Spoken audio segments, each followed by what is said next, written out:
திருப்பூரில் புதிய இருசக்கர வாகனத்தை பதிவு செய்ய லஞ்சம் கேட்டதால் தமது மோட்டார் சைக்கிளை வட்டார போக்குவரத்து அலுவலகத்திலேயே ஒப்படைக்க வந்த நபரால் அங்கு பரபரப்பு நிலவியது.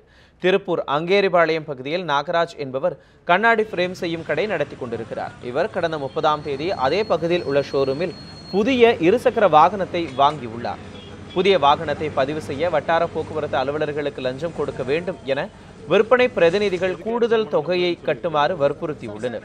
இந்த லஞ்சம் தொடர்பாக நாகராஜ் வட்டார போக்குவரத்து அலுவலர் சிவகுருநாதனிடமும் நேரடியாக புகார் அளித்திருக்கிறார். ஆனால் 1 மாத காலமாகியும் எந்தவிதமான நடவடிக்கையும் இல்லாத காரணத்தால் நாகராஜ் இன்று தமது புதிய இருசக்கர வாகனத்தை வடக்கு வட்டார போக்குவரத்து அலுவலகத்தில் ஒப்படைக்க வந்தார்.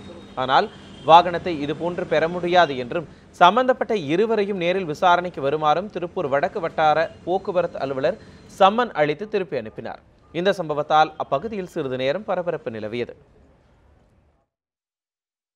நான் ஆர்டிஓவுக்கு டீட்டெயில் கொடுக்க சொன்னதுக்கு இது சொன்னாங்க,